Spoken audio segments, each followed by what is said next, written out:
सोच ये थी कि समाज का कमजोर वर्ग और विपन्न वर्ग ये ताकतवर बने और आर्थिक दृष्टि से सुदृढ़ बने, और इसलिए इसकी स्थापना की गई थी। माननीय सभापति महोदय, जो भरा नहीं है भावों से, बहता जिसमें रसधार नहीं, वो हृदय नहीं है पत्थर है जिसमें गरीबों के प्रति प्यार नहीं।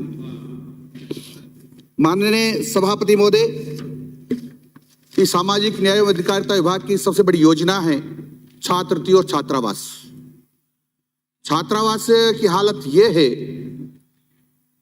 कि उनमें छात्रावास वार्डन नहीं है, वहां रातों कोई रहता नहीं है। छात्रावास अधीक्षक जो है वो 4 छात्रावासों पर एक है, और जहां अपनी बहरी बहनें रहती हैं जो लगभग 16 साल से लेकर के 20-22 साल तक की रहती है, जो 10वीं 12वीं तक पढ़ती हैं, उन छात्रावासों में रात को देखने वाला कोई नहीं है।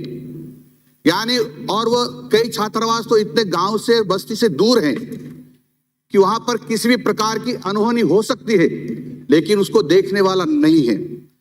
जब ये तो छात्रावासों की मैंने बात की है, जब बहनें तो वहीं सुरक्षित नहीं है जहां हमारे गृह चलते हैं, जहां पर चौकीदार रहते हैं, शहरों में वार्डन रहते हैं, वहां भी पैसे लेकर के मुंह दिखाई के लिए पैसे ले दिए जाते हैं और फिर सौदा किया जाता है कि इसका तुम्हारे से शादी कर दी जाएगी। ऐसे अनेक उदाहरण हैं। ऐसे जाकर के अदालत में और बच्चों ने बताया है कि हमारे साथ किस प्रकार के कुकर्म हो रहे हैं। जहां यह स्थिति है वहां छात्रावासों को अकेला छोड़ देना, वहां उनकी रक्षा के लिए, सुरक्षा के लिए कुछ व्यवस्था न करना, ये मैं समझता हूं इस सरकार का नाकारापन ही कहलाएगा। ये माननीय सभापति महोदय, लघु एवं सीमांत कृषकों की बात करना चाहता हूं मैं। बात यह है कि इनको पेंशन देने की बात हुई है, और जब पेंशन देने की बात होती है तो मैं आपसे निवेदन करना चाहता हूं, इन्होंने 2019-20 में 2,75,363 किसानों को छात्र पेंशन दी। 195 करोड़ रुपए, 195.70 करोड़। आप देखना आश्चर्य। फिर 2,67,424 को दिया, 245.36 करोड़, और 21-22 में दिया 2,51,249 को 263.57 करोड़। अब ये अंतर कैसे आया? ये मान सकता था मैं कि यदि इनकी राशि बढ़ाई होती या घटाई होती तो। जो पेंशन देने की राशि में कोई घटत और बढ़त नहीं हुई है, राशि वही है। उसके बावजूद भी 2,75,000 को तो दी जाती है 195.7 करोड़, और 2,51,249 को दी जाती है 263 करोड़ रुपए। क्या यार पढ़े लिखे लोग इस सरकार में नहीं है क्या, जो इनको ऐसा आकलन करना भी नहीं आता है कि कितनी राशि कहां खर्च की जाती है? माननीय सभापति महोदय, मैं एक उदाहरण देना चाहता हूं। यहां बड़ी बड़ी बातें कर रहे थे कि गरीबों के हितैषी है। मुख्यमंत्री ने एक योजना बनाई, मुख्यमंत्री असहाय पुनर्वास योजना। उसका क्या हाल है? पुनर्वास योजना में 2,000 रुपए से व्यक्तियों को दिए जाते हैं जो निराश्रित है, जिनका कोई संभालने वाला नहीं है। ये योजना इन्होंने ये योजना थी जो 2016 तक चलाई, और फिर क्या कहा कि जिलों से मांग प्राप्त नहीं हुई। जिलों से मांग कौन करेगा? अधिकारी कर्मचारी करेंगे ना। तो फिर इसका मॉनिटरिंग किसने किया था? समीक्षा कौन करता है इसकी? क्या उसको ध्यान नहीं था? इसका मतलब अंधा पीसे कुत्ता खाए वालों काम हो रही है। इसकी समीक्षा करने वाला कोई नहीं था। इसके कारण से जो असहाय निराश्रित लोगों को लाभ मिलने वाला था वो गर्त में चला गया है। माननीय सभापति महोदय, आवासीय विद्यालयों की मैं चर्चा करूं तो आवासीय विद्यालयों में 200 से लगाकर 500 बहनें रहती है। वहां आवासीय विद्यालय में अध्यापकों को वहीं रहना होता है, उसका जो प्रिंसिपल होता है उनको वहीं रहना होता है, सबके लिए क्वार्टर्स बने हुए हैं। लेकिन इतने बड़े आवासीय विद्यालय में कोई भी नहीं रहता है। वहां कई प्रकार की दुर्घटनाएं हो गई हैं, महिलाओं के बच्चियों के साथ छेड़खानी हो गई, अश्लीलताएं हो गई है, लेकिन कोई देखने वाला नहीं है। देखना ये चाहिए ना कि गरीब की बच्ची है इसलिए उसकी सुरक्षा के लिए कोई नहीं देखेगा, गरीब का बच्चा इसलिए कोई भी उठाकर ले जाए कोई नहीं देखेगा। ये आखिर में सरकार की सोच क्या है, मेरे समझ में अभी तक की नहीं आ रही है। माननीय सभापति महोदय, मैं एक निवेदन और करना चाहता हूं। दिव्यांग बंधुओं को बीपीएल में शामिल करना, यह घोषणा कर दी माननीय मुख्यमंत्री जी ने, क्योंकि उनको तो ताली पिटवानी थी ना, और जब बजट पेश होता है तब जय जयकार करवानी थी, इसलिए उन्होंने, परंतु आज तक उनकी गाइडलाइन जारी नहीं की है और इसको भोगे घोषणा की हुए 3 वर्ष। यानी दिव्यांगों को बीपीएल के बराबर मानेंगे, और उनको बराबर नहीं माना तो क्या नुकसान हुआ उनको? न तो उनको अनाज मिला है, न उनको जो और सुविधाएं मिलनी थी वो सुविधाएं मिली है, और ऐसे ही घूम रहे हैं। ये भी आस्था कार्ड भी बनाने की बात हुई थी।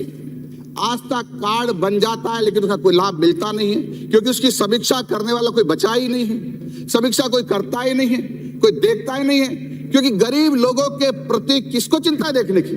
इस सरकार को तो है नहीं। अभी माने हरि जी कह रहे थे, पता नहीं कहां कहां की दाएं बाएं की बातें कर रहे थे, लेकिन गरीब के बारे में उन्होंने किसी प्रकार की चिंता नहीं की है। माननीय सभापति महोदय, अनुसूचित जाति और जनजाति के जो छात्र डॉक्टर्स, इंजीनियर बनना चाहते थे, उन सब लोगों का हायर एजुकेशन सेंटर्स में, यानी जो प्रतिष्ठा प्राप्त सेंटर थे, उसमें एडमिशन होने के बाद सारा का सारा जो कोचिंग का खर्चा होता था वो समाज कल्याण उसको भरपाई करता था, लेकिन सरकार ने बंद कर दिया। इसके कारण से जो भारतीय जनता पार्टी के समय जो हजारों की संख्या में डॉक्टर इंजीनियर बनने का सिलसिला जारी था वो बंद हो गया है, और बंद होने के कारण से अब जितने डॉक्टर इंजीनियर्स बनना चाहते थे बच्चे, वो नहीं बन पा रहे हैं। ये तर्क क्या देते हैं कि हमने अनुप्रति योजना चालू की हुई है। अनुप्रति योजना का इस साल का देखो तो नवंबर तक इन्होंने आवेदन में आए हैं। नवंबर तक आवेदन आएंगे तो कोचिंग कब करेंगे? और कोचिंग तो पीएमटी की और आईआईटी की या इंजीनियरिंग की 1 साल भर चलती है, तो क्या 3 महीने में कोचिंग हो जाएगी? किस प्रकार से अनुसूचित जाति के लोगों के साथ जनजाति के लोगों का अत्याचार करने का षड्यंत्र इस सरकार का, ये आप देख रहे हैं। माननीय सभापति महोदय, यही नहीं है, एक निवेदन और करना चाहता हूं। दिव्यांगों के लिए इन्होंने कहा हम दिव्यांग बंधुओं को उनकी पेंशन के अलावा 1000 रुपये प्रति माह देंगे। आपने घोषणा तो कर दी, कितने लोगों को दी है, कहां दी है, उनके नाम तो बताओ। कोई सुनने वाला नहीं है, क्योंकि वो दिव्यांग है, उनकी आवाज नहीं है, लेकिन ठग लो उनको। यानी भाषण में कह करके, बजट में बता करके, अपना भाषण देकर के ठग लो, और ये प्रचार कराते रहो। ये जो मैं इसको विधानसभा का धार्मिक ग्रंथ मानता हूं बजट, लेकिन इसका अपमान करने में जो कांग्रेस के लोग कभी पीछे नहीं रहे हैं। इसके बारे में इसमें कुछ भी पढ़ देते हैं, और तो और कई बार इसको पढ़ने के बजाय पिछले साल का भी पढ़ देते हैं, लेकिन उसकी चिंता नहीं करते। माननीय सभापति महोदय, अनुसूचित जाति कल्याण के लिए पहले 100 करोड़ का प्रावधान, पिछले साल कर दिया माननीय मुख्यमंत्री ने 500 करोड़ का प्रावधान, अब कर दिया 1000 करोड़ का प्रावधान। अरे तुम 2 लाख करोड़ का कर दो ना, क्या होना है? अभी तक तो गाइडलाइन उसकी बनी ही नहीं है, क्या करना था इनको पता ही नहीं है। अभी तो 2 साल होने को आने के बावजूद भी 1 पैसा भी उस योजना में खर्च नहीं हुआ है। क्यों नहीं किया है? क्यों बजट में पड़ा था? किसने दबाव बनाया था? क्यों बोला आपने? यहां इस सदन में, पवित्र सदन में इतना बड़ा झूठ, मैं समझता हूं ठीक नहीं है। माननीय सभापति महोदय, मैं एक निवेदन और करना चाहता हूं। अनुसूचित जाति के लोगों के ऊपर अत्याचार की पराकाष्ठा होती है। अनुसूचित जाति के जो लोग हैं, नौकरी पाना चाहते हैं, तुमको आरक्षण उनकी जनसंख्या के आधार पर दिया जाता है। लेकिन जनसंख्या 2011 की मैं कहूं तो लगभग एससी के हुई 17 पॉइंट समथिंग और एसटी के होगी 12 पॉइंट समथिंग। इनको 18% और 14% आरक्षण मिलना चाहिए, लेकिन नहीं दिया जा रहा। वो नहीं दिया जा रहा है तो नहीं दिया जा रहा, लेकिन जो दिया जा रहा है उसमें भी कटौती कर दी कि यदि शुल्कासुर ट्राइब्स के लोग वहां उपलब्ध नहीं होते हैं तो पहले प्रावधान था 3 साल तक आगे बढ़ाया जाता था, फिर वे के लोग भर लिया जाता था, लेकिन अब उसको बंद कर दिया है क्योंकि अनुसूचित जाति और जनजाति के दुश्मन है। इसलिए इन्होंने कहा कि यदि नहीं मिलता है तो तुरंत हम सामान्य जन से भर देंगे और फिर बेग लोग कुछ नहीं होगा। ये अत्याचार है नहीं तो क्या है, ये अन्याय है नहीं तो क्या है, ये हम सब लोगों को सोचना चाहिए। लेकिन इसकी कोई भी विचार नहीं कर रहा है माननीय सभापति महोदय, जबकि कानून और नियम सब बने हुए हैं, सरकार के आदेश भी हैं, लेकिन उनकी चिंता कोई नहीं करता है। माननीय सभापति महोदय,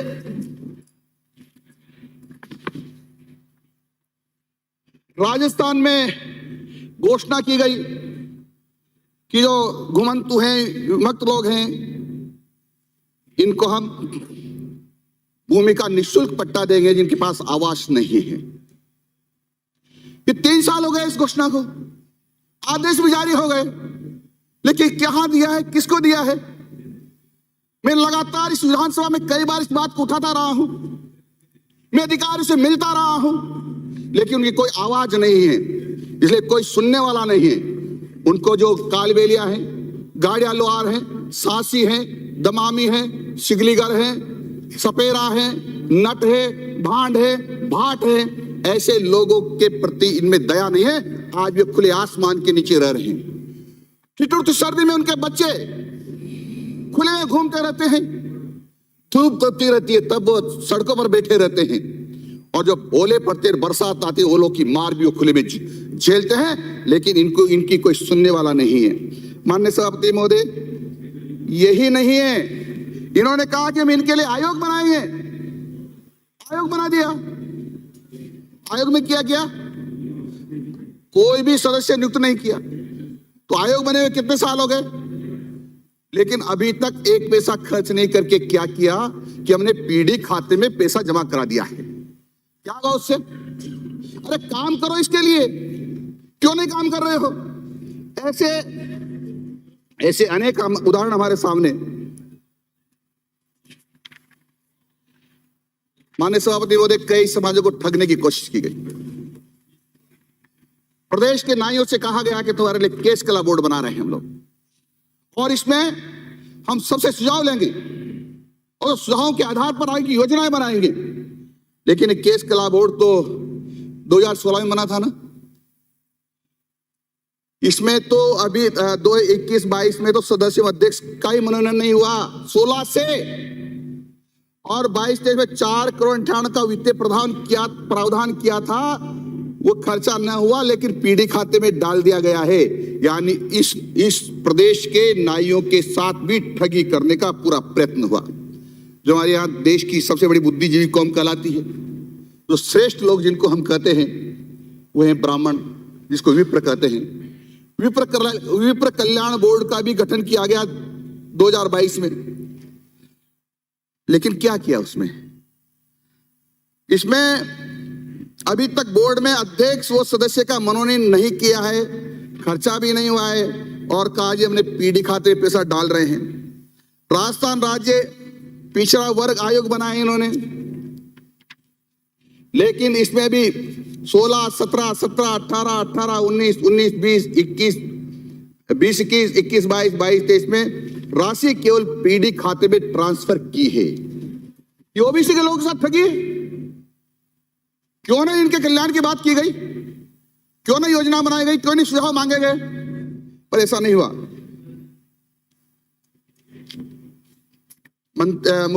सभापति महोदय, मुख्यमंत्री आश्रित योजना कहा कि 8 योजनाएं है ना, उनके लोगों को कहीं नहीं जाना पड़ेगा। वृद्ध, दिव्यांग, विधवा और श्री कोशिश के मरीज अब 10 कामों के लिए कहीं नहीं भटकेंगे।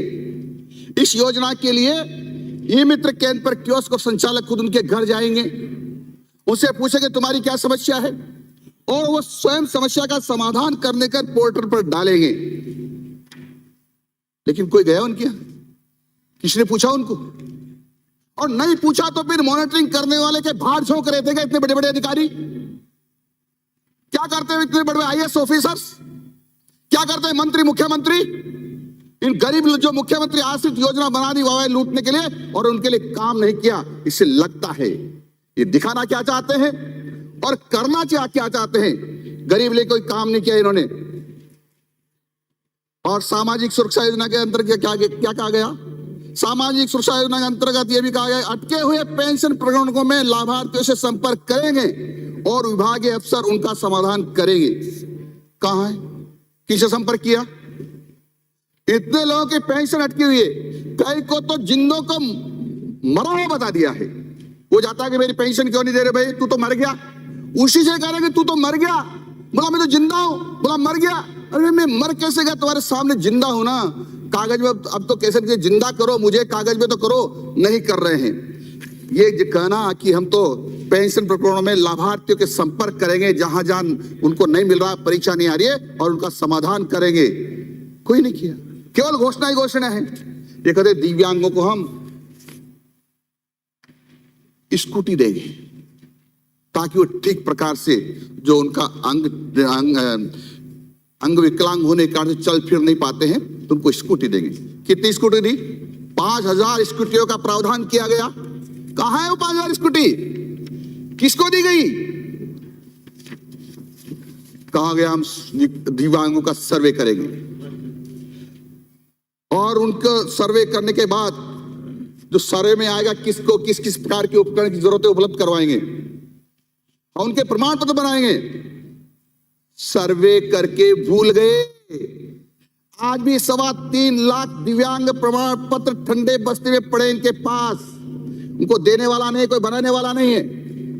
उनको देने वाला नहीं है, बनाने वाला नहीं है। माननीय सभापति महोदय, गंभीर मामला है। 2 मिनट्स।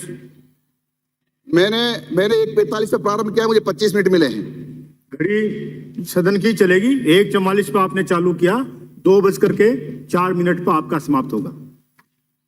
माननीय सभापति महोदय, मिड डे मील में वो बहन है ना वहां जो मिड डे मील बनाती है, उधार लाला के खिला रही है। उनको उनके ऊपर दुकानदार रोज छींटाकशी करता है। कहां पैसे? उनको कोई पैसे देने वाला नहीं। वो झिड़कियां सुनती दुकानदार की। क्या हो गया? माननीय सभापति महोदय, अनुसूचित जाति और जनजाति पर जमीन पर कोई अदर जाति का कब्जा कर लेता है तो 6 महीने के अंदर उसको हटा करके जिला कलेक्टर को देना होता है। आप बताइए कितने जिला कलेक्टर 6 महीने में पूरा कर देते हैं?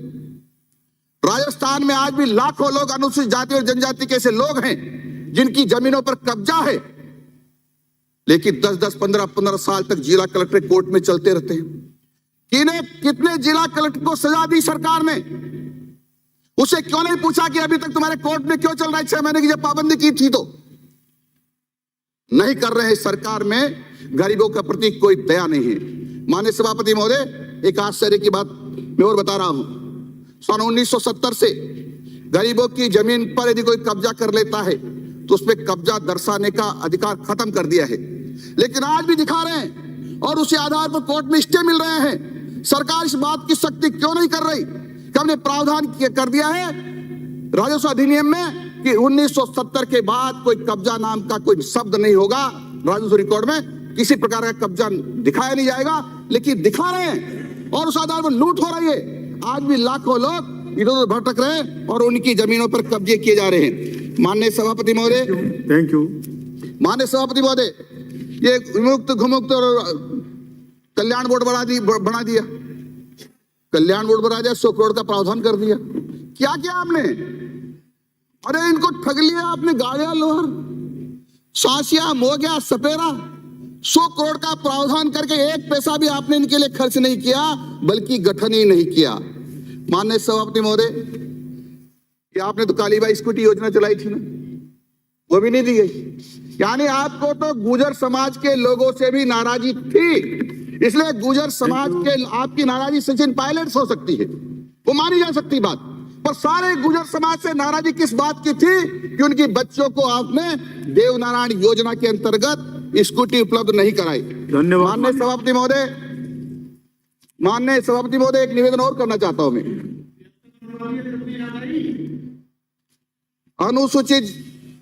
अनुसूचित ये विशेष केंद्रीय सहायता, माननीय सभापति महोदय, करिए प्लीज। 2020-21 में विशेष केंद्रीय सहायता नहीं ली गई। क्यों? क्योंकि इन्होंने यूसी नहीं दिया। जो पिछला पैसा लिया था ना, यूसी नहीं दिया, यानी भारत सरकार जो पैसा आने वाला था उसको भी नहीं ले पाए लोग। और वैसे तो कटोरा लेकर के घूमते रहते हैं, लेकिन देना चाहती सरकार, तो वह केंद्रीय विशेष केंद्रीय सहायता का पैसा मिलने वाला था, उसको भी सरकार नहीं ले पाए। यानी ये सरकार अनुसूचित जाति के विरोधी, अनुसूचित जनजाति की विरोधी, ये गुमकर लोगों की विरोधी, ये ब्राह्मणों की विरोधी, ये नाइयों की विरोधी, ये यानी माटी काम करने वाले कुम्हारों की विरोधी, ये सब की विरोधी सरकार है। यानी ये पूरे समाज की, राजस्थान के प्रदेश की, किसानों की, सबकी विरोधी सरकार है। इसलिए दिसंबर के बाद इस राजस्थान में दिखाई नहीं देगी। एक बात नोट की माननीय सदस्य, मैं वैसे बता रहा हूँ, मुझे बोलने का विनम्रता से कह रहा हूँ, आप बोले, एक भी शब्द किसी ने आपके भाषण के दौरान इंटरप्ट नहीं किया। मेरे विचार से तो आपको अच्छा लगा होगा, अच्छा लगा ना? समझ गए? श्री मदन प्रजापति, अच्छा सॉरी, माननीय सभापति जी, नहीं वो मैं गलत बोल गया। गुरमीत सिंह जी, मुझे 2 मिनट ठहर जा। नहीं बोलिए प्लीज। आपने मुझे मांग संख्या 31 पर बोलने के लिए मौका दिया, जिसके लिए आपका बहुत बहुत धन्यवाद। वैसे सामाजिक न्याय एवं अधिकारिता विभाग एक राजस्थान में इस तरह से काम कर रहा है कि कोई भी वंचित गरीब सरकार की कल्याणकारी योजनाओं से वंचित नहीं रहे, और उसका लाभ मिल भी रहा है, लोग खुश भी हैं। मुख्यमंत्री जी हर बार कोई ना कोई और सुविधा देते हैं इस वर्ग के लिए, खुशी है लोगों में। मेरे से पूर्व माननीय हरीश जी ने पूरी योजनाओं का व्याख्यान किया, मैं भी उनका समर्थन करता हूं। लेकिन एक छोटी सी बात है हमारे गंगानगर जिले की। पिछले दिनों एक आंदोलन हुआ, धानक और धानका एक ही जाति है। कोई धानका कह देता है, कोई धानुका कह देता है, कोई धानकिया कह देता है, लेकिन पूरे जिले में ये एक जाति है। आदों के जो धानका है अनय वाला, उसका तो सर्टिफिकेट बनता है अनुसूचित जनजाति का, जो धानका लिख देता है उसका बनता है एससी का। और बहुत सारे लोगों के जब धानके के भी अनुसूचित जनजाति के बने हैं, पहले सबके बनते थे। 9/8/2019 में जिला कलेक्टर गंगानगर से कोई विभाग ने रिपोर्ट मंगाई। उस रिपोर्ट में उन्होंने लिख दिया कि धानका नाम की कोई जाति ही नहीं है, जबकि पूरे जिले में, पूरे राजस्थान में भी होगी। ये विसंगति विभाग में चली आ रही है, उसकी वजह से काफ़ी लोग आंदोलित भी है। तो मेरा सरकार से, माननीय मुख्यमंत्री जी से और माननीय मंत्री जी से आपके माध्यम से यही निवेदन है कि 9/8/2019 का वो पत्र जो कलेक्टर ने लिखा है उसको वापस लिया जाए, और अगर कोई विसंगति है तो उसको दूर किया जाए, और इनमें जाति संघर्ष ना हो उसको रोका जाए। कोई आंदोलन ना हो, उसको रोका जाए। ये विसंगतियां छोटी छोटी हैं, आगे जाके बड़ा रूप धारण कर लेती है। मुझे उम्मीद है कि जिस तरह से माननीय मुख्यमंत्री जी, माननीय मंत्री जी इस विभाग के प्रति गंभीर है, इस छोटी सी बात को लेकर भी थोड़ा गंभीर होंगे और इसके प्रति सोचेंगे। बहुत बहुत आपने समय दिया, धन्यवाद। जय thank you. Shri Ram Pratap ji.